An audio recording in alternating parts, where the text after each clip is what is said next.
Ang gobyerno natin, they are busy on politics, politika ang inatupag nila. Ang region, 100%. Mayroon na akong commanders. Province, 60%. Fill up. So, ang purpose niyan, baka sakaling sagupin tayo ng mananakop na sinasabi natin China. So, ang gobyerno natin ay hindi nag-iisip kung ano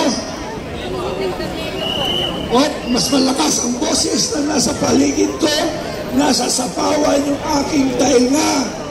Hindi na ako makapagsalita. Silent lang muna. Alam nyo ba, di ba sa may edad, pag nagsisimula at naisturbo, mahirap mag-recover? Alam nyo ba yun? Ikaw, alam mo yun, kasi may edad ka na eh. Ha? Kaya dapat concentrate para masabi ko ang dapat kong sabihin sa taong bayan. Okay, ituloy ko. Binuo namin ang Filipino Guerrilla Forces dahil ang gobyerno natin kasama ng PNP, kasama ng kapulisan, o wag kayong kasama ng armed forces. Hindi sila nag-isip paano kayo protektahan kung ang mga kanyang bomba papasok ang China. Naisipan nila ang armed forces, nag-isipan. Pero kami, Colonel Metan, si Supremo, Dano, inisip namin ang inyong seguridad, ang inyong pamilya. Kami lang yun, nag-isip. Ang gobyerno natin, they are busy on politics, politika ang inatupag nila. Tama o hindi? Tama o hindi? Politika ang kanila.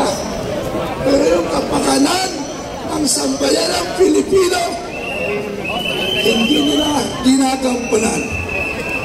Hindi nila ginagampanan ang kanilang tungkulin.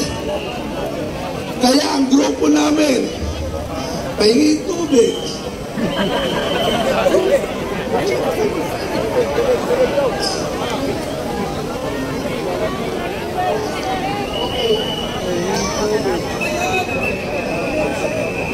Okay, commercial.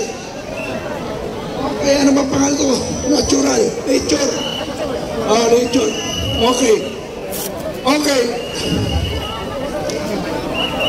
Ang Filipino Guerrilla Forces para sa kaalaman ng lahat, para sa kaalaman ng lahat, affiliated pa lang sasabihin ko yung sinasabi ni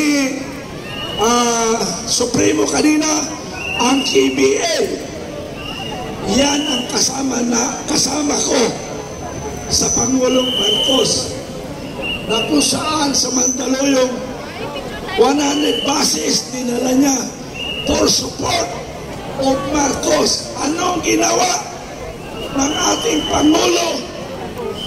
Naging busy sa kanilang karer politika. Kinalimutan nila ang pangako sa amin.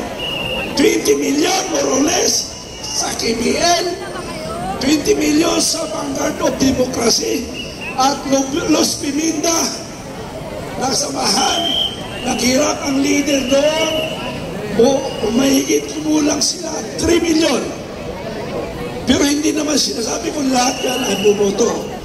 Lahat kami ay kumalas na sa Pangulong Marcos dahil sa kanyang kaduwagan, kahinaan sa leadership.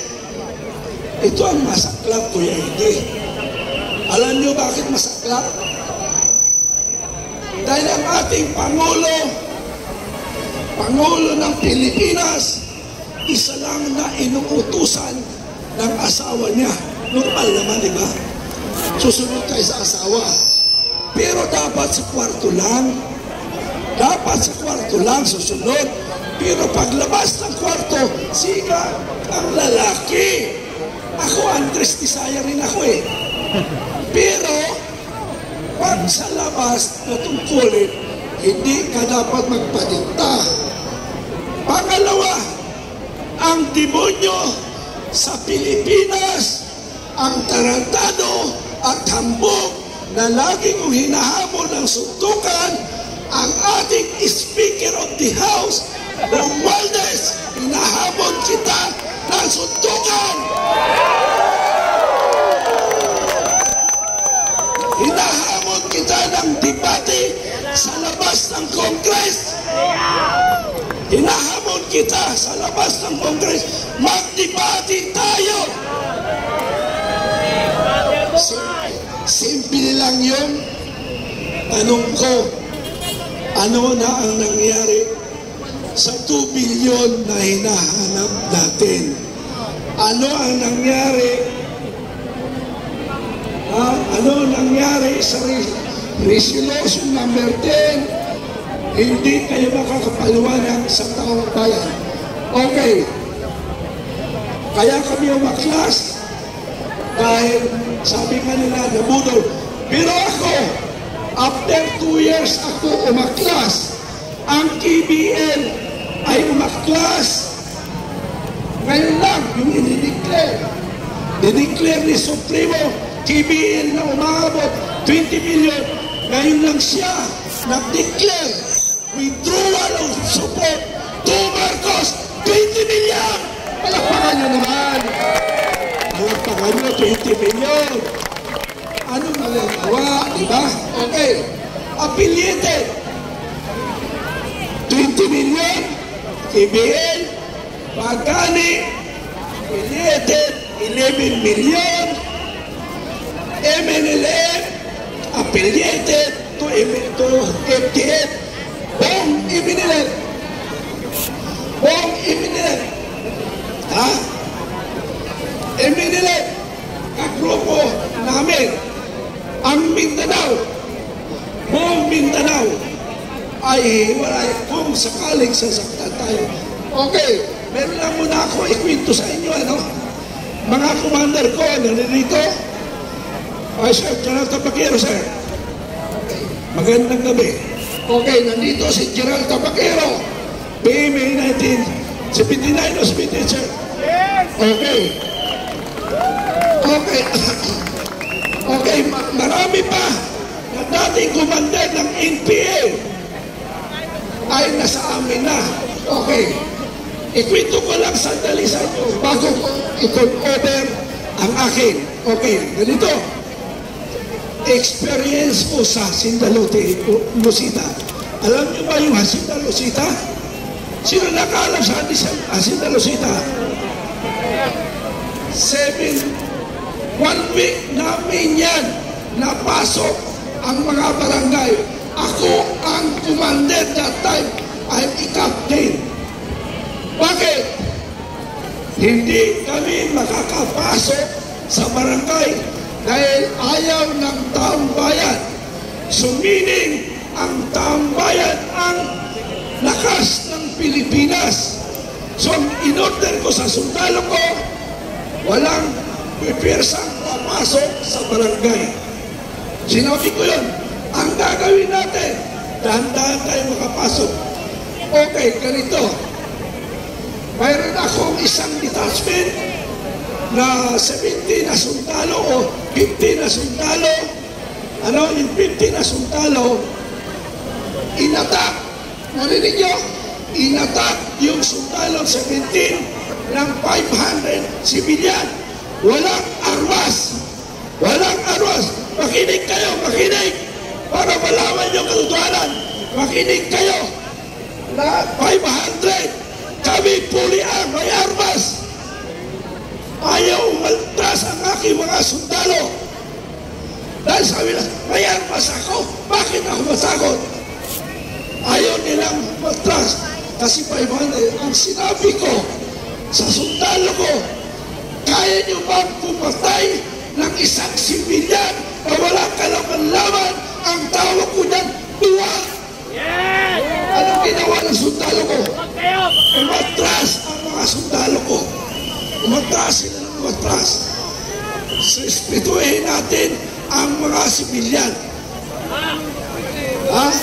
Yung mga sundalo ko armado, natakot, umatras kami para hindi magkasakitan. Hiling ko sa National Police dito, hinihiling ko sa sa ating kapulisan, narito kayo to provide security of the Filipino people. Hindi nyo dapat saktan. Yan ang mandate ninyo. Pag nanakit kayo, you are now a violators of the law. Pero sa hinihiling ko sa lahat ng Filipino guerrilla forces na naririto, huwag magmumula sa atin ang gulo. Huwag magmumula sa atin ang pananakit. Pero pag tayo ang sinaktan, buhay natin ang kapalit. Pwede ba yan? Pwede! Pwede! Kasama kayo sa kulungan? Pwede! Lahat tayo magpapakulong!